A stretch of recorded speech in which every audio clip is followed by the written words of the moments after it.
꼭 준비하세요. 1. 교과서 2. 학습지 깜빡 잊고 학교에 두고 온 친구들은 온라인 클래스 학습지 게시판에서 다운로드 받아 준비하세요. 3.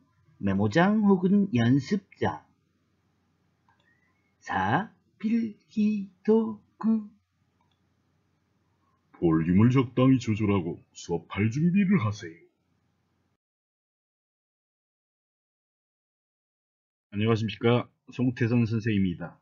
지난주까지 교실에서 마주보며 수업을 했는데 또다시 온라인으로 만나게 되었네요. 안타깝지만 다음 주 다시 보는 날을 기대합니다. 그날은 그날이고 이제 수업을 해야죠.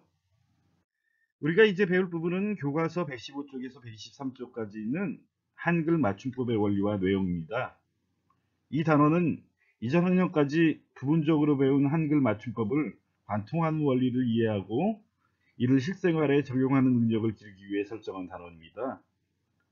이전까지는 맞춤법을 무작정 외웠다면 이 단어를 배우고 나서는 이 단어가 이런 기본 원리를 통해서 만들어진 표기로구나 하고 이해할 수 있었으면 좋겠습니다. 이 단원에서 맞춤법 규정이나 올바른 표기를 일일이 암기하지 않고 본문의 제재를 통하여 한글 맞춤법의 기본 원리를 이해한 후 여러가지 실제 사례, 여러분들이 자주 잘못 사용하고 있는 표기, 혼동하는 표기, 이런 것들을 중심으로 하나씩 실생활과 연관지어 살펴보겠습니다. 이 소단원의 학습 목표는 1. 한글 맞춤법의 기본 원리와 내용을 이해한다. 2. 한글 맞춤법에 맞게 표기할 수 있다 입니다. 먼저 115쪽에 있는 소단원 열기를 살펴볼까요? 표기에 주목하여 다음 자료를 살펴보고 물음에 답해보자. 네, 학생회장 선거 포스터가 있네요. 왼쪽 오른쪽에 이 부부한 친구들 사진이 있네요. 왼쪽 여학생은 V, 오른쪽 남학생은 엄지척. 아주 잘들 생겼네요. 그래도 우리 이화 친구들이나 내 아들내미들보다는 훨씬 못하지만. 그럼 포스터 내용을 한번 살펴볼까요? 왼쪽 학생은 회장에 출마한 김윤진 학생인 것 같고, 오른쪽 학생은 부회장에 출마한 이준수 학생인 것 같죠? 그런데 포스터 내용에 잘못된 표기가 많이 보이네요. 여러분들이 한번 맞춤법에 어긋나는 표기들을 찾아보세요. 시작! 예, 찾아봤나요? 이 포스터 하나에 무려 6군데 잘못된 표기가 있네요. 기호 6번을 강조하려고 의도적으로 그랬을까요? 할게요. 발음은 할게요이지만 할게요라고 써야 해요. 역할이 아니라 역할이죠. 휴게실이 아니라 휴게실이 맞는 표기입니다. 비취, 이것은 보석이고요. 갖추어 놓다라는 의미는 비치가 맞죠. 학교가 얼마나 많은 아이를 낳았을까요? 나은이 아니라 나은, 받침이 없는 표기로 써야죠. 마지막으로 일꾼, 이것이 맞는 표기요. 여러분들 모두 잘 찾았죠? 이 친구들은 돈 들여, 힘 들여, 노력 들여가면서 자신들의 무지를 홍보하고 있네요. 그렇다면 위 선거 포스터를 본 학생들은 후보자들을 어떻게 생각할까요? 예, 한번 볼까요? 기본적 맞춤법도 제대로 모른다고 생각하고 실망하게 될 것이다. 우리말에 대한 교양이 부족한 사람이라고 생각할 것이다. 한마디로 바보네, 이렇게 생각하겠죠? 예, 많은 사람들, 아니 대부분의 친구들은 이 친구들을 아마 회장, 부회장으로 뽑지 않았을 겁니다. 발음과 관련하여, 표기와 관련하여 위와 비슷한 경험을 한 적이 있는지 한번 말해보자. 한번 말해보세요. 그런데 여기에서는 예시로 어떻게 나왔나 한번 봅시다. 친구가 시래기가 고장나서 찜통더위 속에서 공부했다는 내용을 온라인 대화창에 올렸는데 무슨 말인지 몰라 나중에 확인해 보니 에어컨 실외기를 잘못 적은 것이었다. 여러분 이런 경험의 당사자인 경우는 없나요? 예, 올바른 표기를 해야 합니다. 맞춤법에 맞는 표기를 해야 합니다. 네, 실제로 우리나라에서 정한 어문규범은 크게 4가지가 있습니다. 표준발음법, 한글 맞춤법, 로마자 표기법, 외래어 표기법. 표준발음법의 주요 내용은 이미 올바른 발음과 표기 부분에서 배웠죠. 올바른 발음과 표기를 위한 규범이 바로 표준발음법이죠. 로마자 표기법은 우리말을 로마자, 절대로 영어가 아닙니다.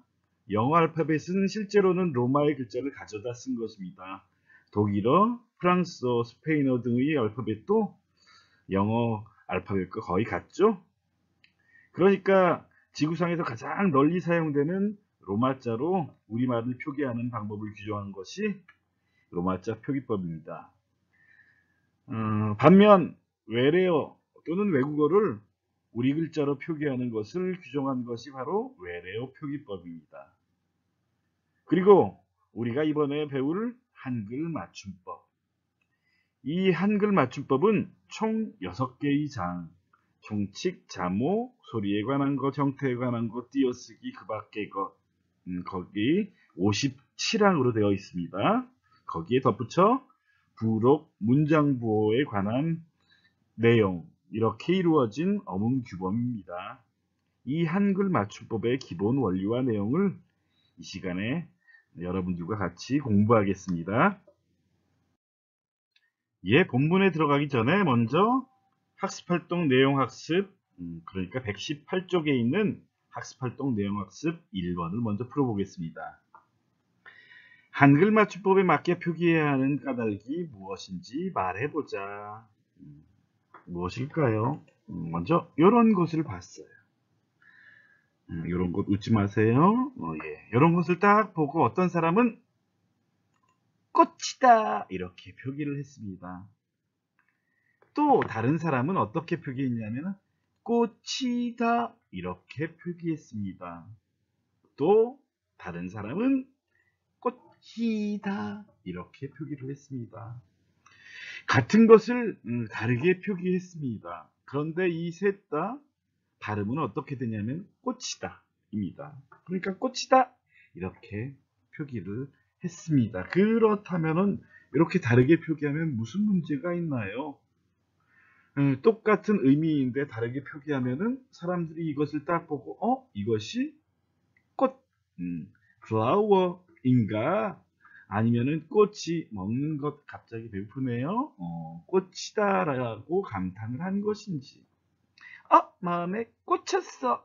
이것을 표기한 것인지, 즉 의사소통이 제대로 이루어지지 않겠죠.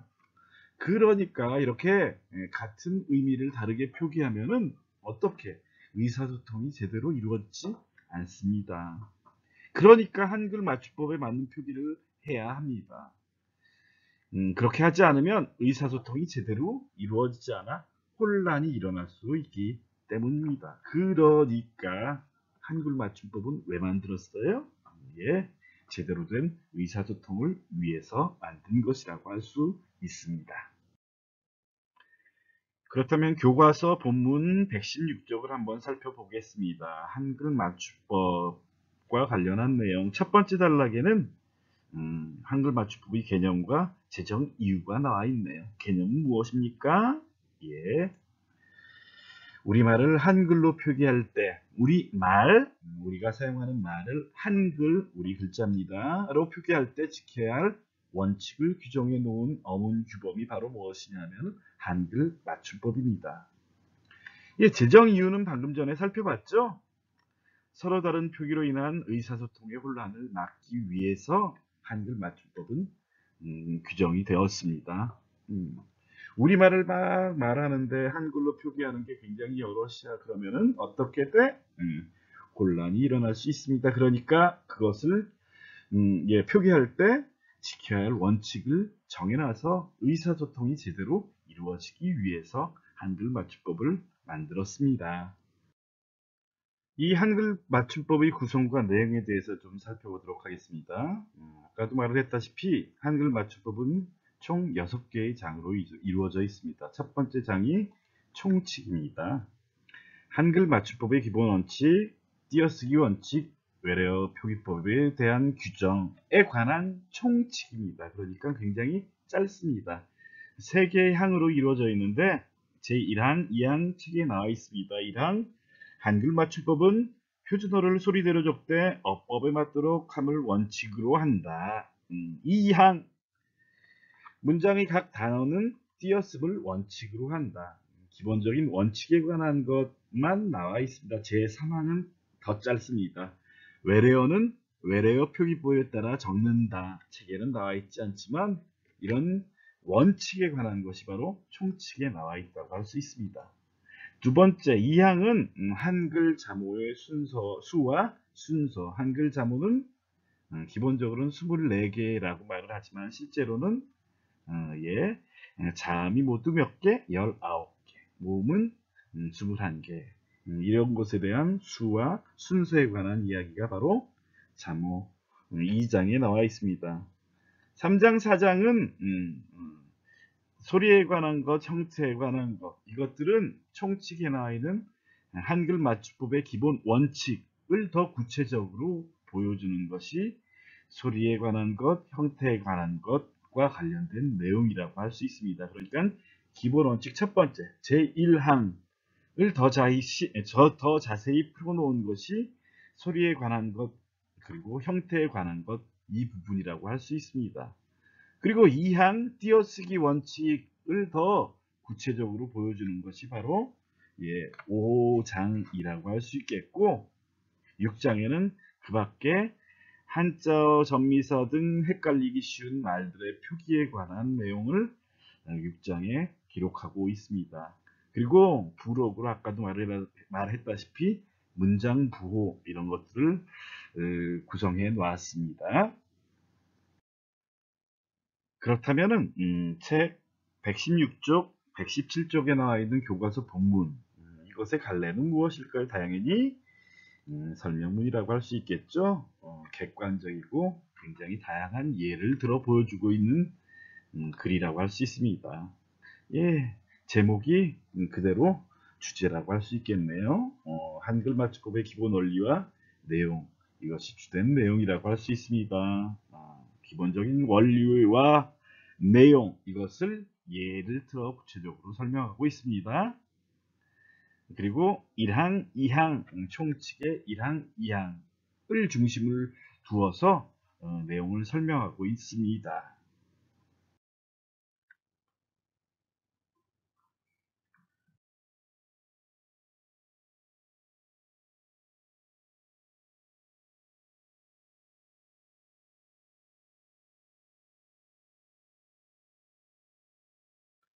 한글 맞춤법의 기본 원리를 보여주는 제1항을 더 자세히 살펴보자면 거기에는 표기 대상, 한글 맞춤법의 표기 대상이 먼저 제시되어 있습니다. 한글 맞춤법은 표준어를, 그러니까 한글 맞춤법의 표기 대상은 표준어라고 할 수 있습니다. 방언, 사투리가 아닙니다. 은어, 비속어에 관한 이야기가 아닙니다. 한글 맞춤법은 표준어를 표기의 대상으로 삼고 있습니다. 그러니까 한글 맞춤법은 표준어를 어떻게 적을지 규정한 것이라 할 수 있습니다. 표준어, 사투리, 비속어, 언어의 표준어. 그렇다면 그 원칙은 무엇일까요?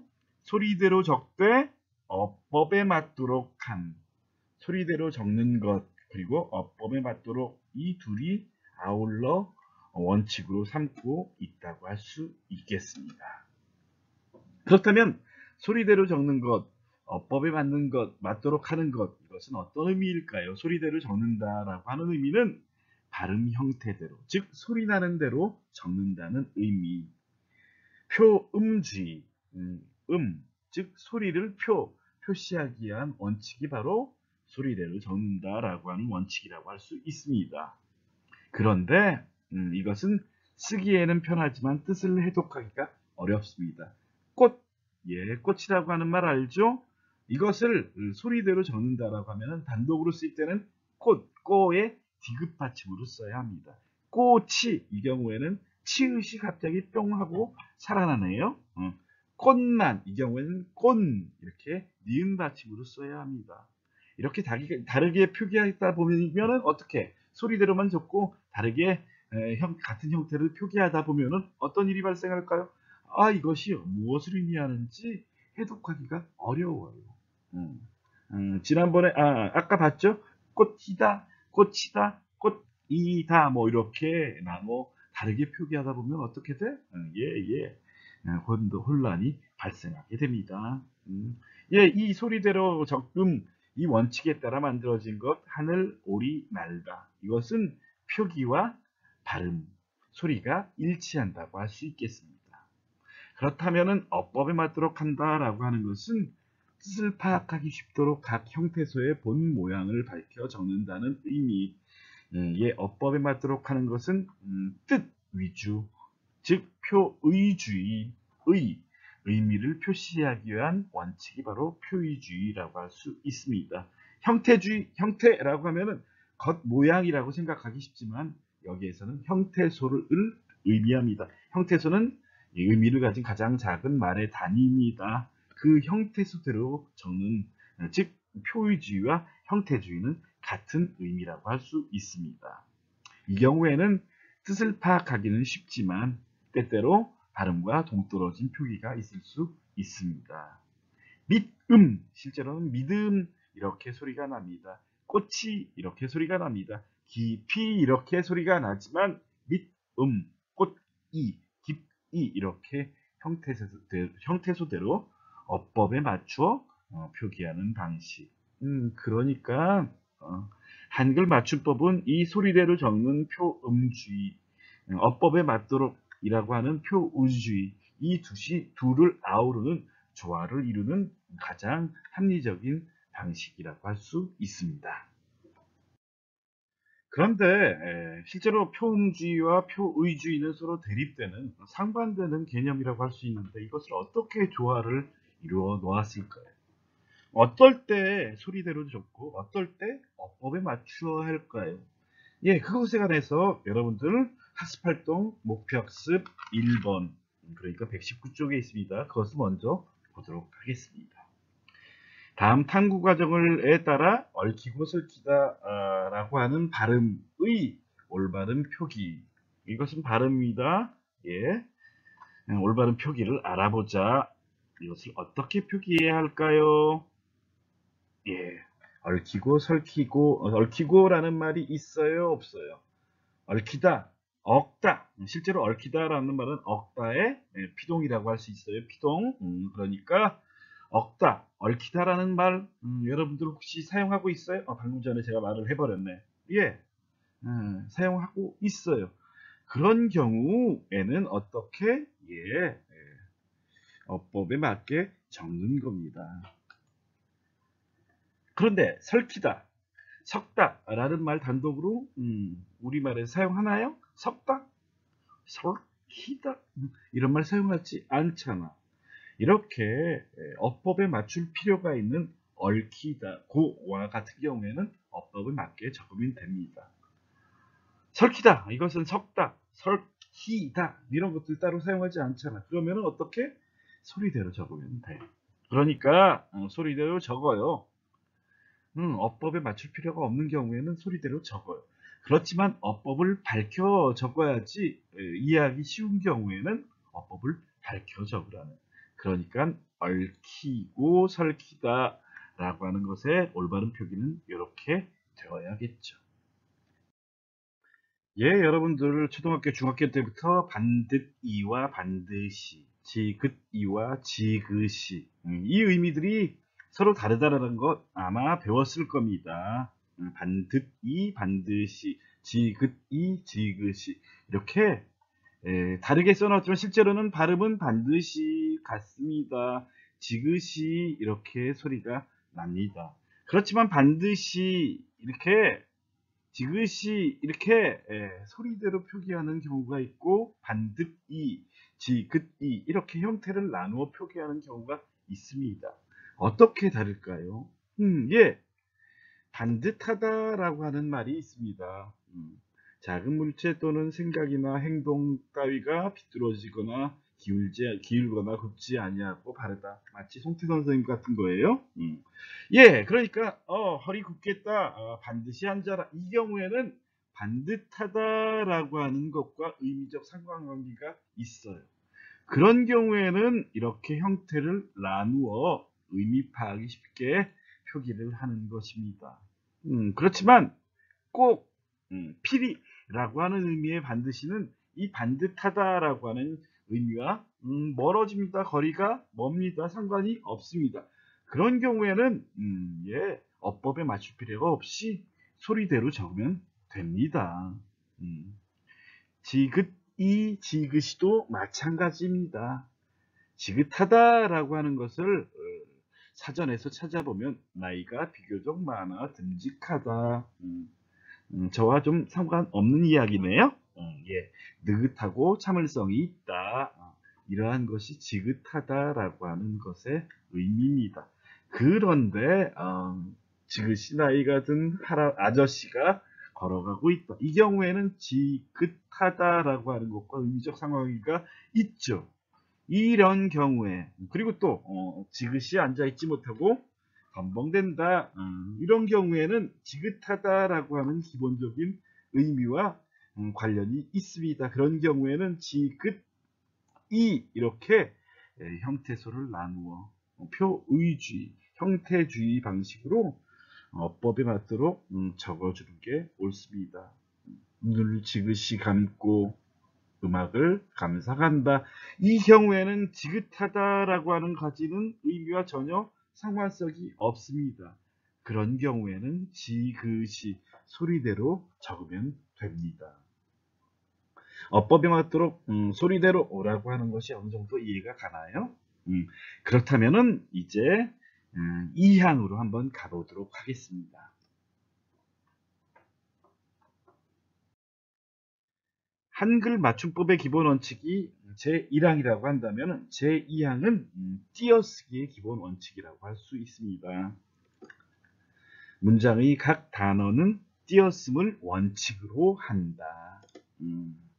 원칙으로 하니까 예외도 있겠죠. 예, 각 단어는 띄어쓰기를 원칙으로 한다. 그러니까 단어별로 띄어쓰면 됩니다. 그런데 단어 중에는 어떤 것이 있냐면 조사라고 하는 것도 있습니다. 예, 기본 원칙은 단어를 단위로하여 띄었으면 됩니다. 문장의 뜻을 정확하게 파악하기 위해서 단어 단위로 띄었으면 됩니다. 그렇지만 방금 전에도 말을 했다시피 단어에는 뭐가 있냐면 조사라고 하는 것이 있습니다. 그렇다면 조사는 어떻게 예, 그래가지고 조사는 그 앞말을 붙여 쓴다. 제41항에 조사는 그 앞말에 붙여 쓴다라고 표시를 했습니다.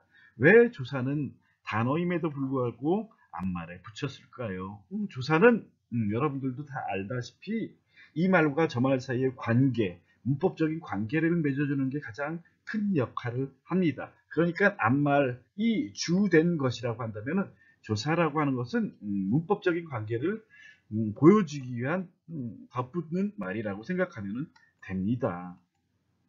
자립성이 없고 주로 단어 사이의 문법적인 관계를 표시하는 역할을 하기 때문에 앞말에 붙였어야 그 앞말이 뒷말과 어떤 문법적인 관계가 있는가 파악하기 쉽잖아요. 그러니까 조사는 붙였습니다. 지난번 문법 용어를 설명할 때 올바른 발음과 표기라고 하는 부분에서 문법 용어를 설명할 때 단어에 대해서 말을 했습니다. 단어라고 하는 것은 불리하여 자립적으로 쓰일 수 있는 말이나 이에 준하는 말. 단어는 가장 큰 특징이 무엇이냐면은 홀로 쓰일 수 있어야 되는 것입니다. 이 단어들이 문장을 이루는 기본 요소가 되고 보통 하나 이상의 형태소로 이루어집니다. 예, 둘 이상의 형태소로 이루어진 단어들이 바로 파생어, 합성어죠. 그런데 조사는 홀로 설 수 없으나 앞말과 쉽게 분리되므로 단어로 인정함. 예, 이것이 바로 조사의 가장 큰 특징이라고 할 수 있습니다. 나는 밥을 먹는다. 나라고 하는 것, 는과 혼자서, 는 없이도 혼자서 단독으로 사용이 됩니다. 너 누구야? 나? 혼자서 사용되잖아요. 거기에 는이라고 하는 것이 붙은 것입니다. 문법적 관계를 표시해주기 위해서. 그런데 조사는 떨어질 수 있습니다. 그렇지만 먹는다, 먹어가 아닙니다. 혼자서 쓸 수 있습니까? 는 혼자서 쓸 수 없습니다. 다 혼자서 쓸 수 없습니다. 먹는다, 어간과 어미가 합쳐져야 비로소 혼자 설 수 있습니다. 그러니까 조사와 어미, 예, 어미도 마찬가지로 의존 형태소입니다. 형식 형태소입니다. 조사도 의존 형태소이면서 형식 형태소 있죠. 그런데 조사는 앞말과 쉽게 분리가 되지만 어미는 어간에 부수적으로 따라붙어요. 달라붙어요. 때려야 뗄 수 없습니다. 그러니까 어미는 단어로 인정하지 않는 겁니다. 그렇다면 제2항 띄어쓰기 원칙에 대해서 정리하도록 하겠습니다. 단어는 분리하여 자립적으로 쓸 수 있는 말이므로 이를 띄어쓰기 단위로 삼는다. 단, 조사는 앞말에 붙였습니다. 왜? 단어에 속하지만 자립성이 없어 다른 말에 의존해서만 쓰이고 실질적인 의미보다는 문법적 관계를 나타내는 역할을 하기 때문에 앞말에 붙였어야 앞말과 뒷말의 문법적인 관계 파악하기 쉽기 때문에 붙였습니다. 띄어쓰기 단위 이해가 됐나요?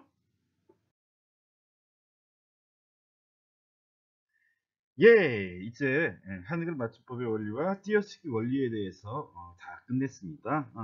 원리에 대해서 이번 시간에 하고 다음 시간에는 그것에 대해서 좀 더 구체적으로 하나하나 짚어가면서 자세히 살펴보도록 하겠습니다. 다음 시간에 만나요.